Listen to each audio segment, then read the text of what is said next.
Hi there, thanks for tuning in to our video update for our end users. So what I wanted to talk to you about today, very briefly, was just a little study that we're planning to do to close off our research program on enabling sustainable emergency volunteering. So if you've been following our research, you'll be aware of a fair bit of work we've been doing in the volunteer recruitment messaging space. So we have done a couple of studies already where the goal of these studies was to help volunteer unit managers work out what sorts of messages they should put into various recruitment campaigns, and with the view to sending out signals to prospective volunteers that will be attractive and appealing, but also manage expectations appropriately, so volunteers don't turn up expecting to do things like jumping out of helicopters or abseiling down cliffs right from day one. And so the way we really positioned this study was it's supposed to speak to this dilemma that SES and other emergency services unit leaders struggle with, the balance between sending realistic signals and attractive signals to prospective volunteers. Now, throughout our research, we've been focusing on the theme of expectation setting. We want to set expectations that are realistic, but also positive.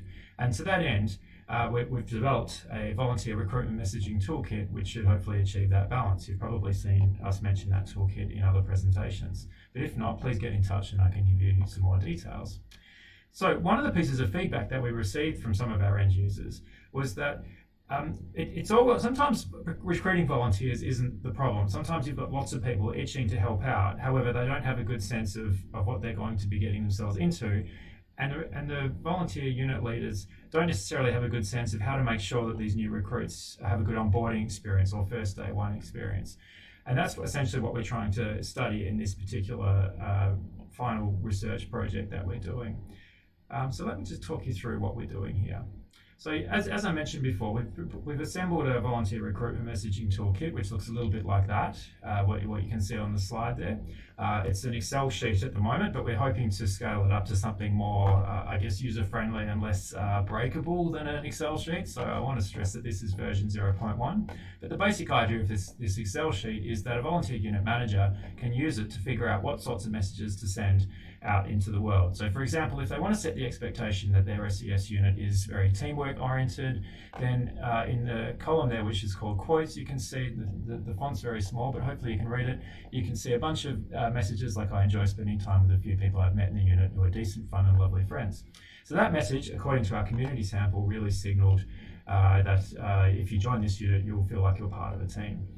Okay, so the idea is you would use that, a unit leader would use that toolkit to devise a poster, much like the one you can see on the slide now. So the idea is the poster would have a bunch of spots dedicated to photographs or messages, and a unit leader could use that spreadsheet to fill in those gaps with appropriate pictures and appropriate messages.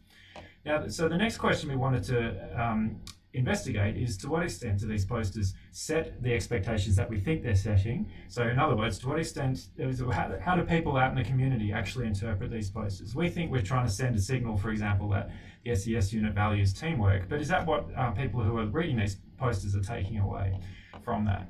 And the second thing we wanted to do in this final study is to figure out to what extent is it important to people who have seen a poster on teamwork actually experience teamwork on their first day. And so what we're doing is a kind of a vignette study where we simulate an example of what a first day experience might be like.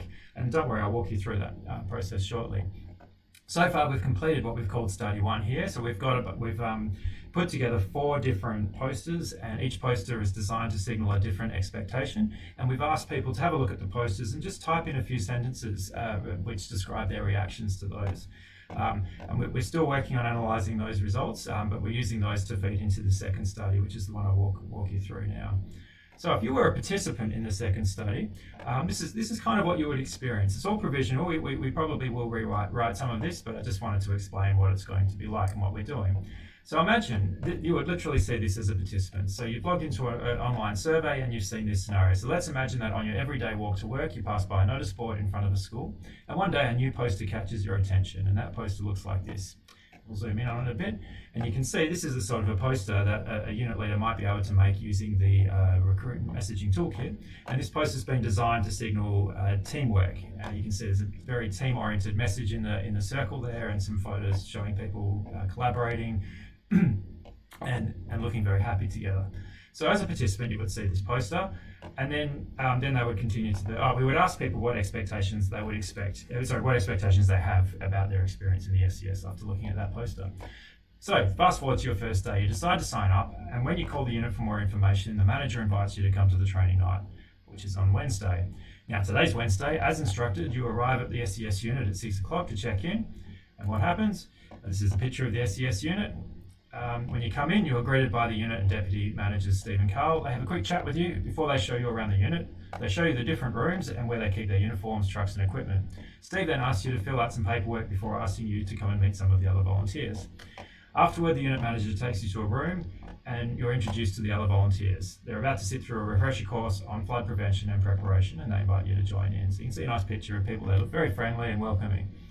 After the course finishes, the training officer instructs everyone to practice flood prevention and preparation activities. You're asked to join in and work with the other volunteers as a group. You've never done activities like these before, and you felt like you learned a great deal. By the time you're finished, your first session at the SCS is completed. So in this study, we'll be presenting participants with different stories, and some of those stories will sort of be congruent with the expectations we think that those posters are trying to set, and some of those stories will be incongruent with those expectations. And what we want to do is have a look at what effect it has to experience on your first day, to have an experience that's incongruent versus congruent with those expectations.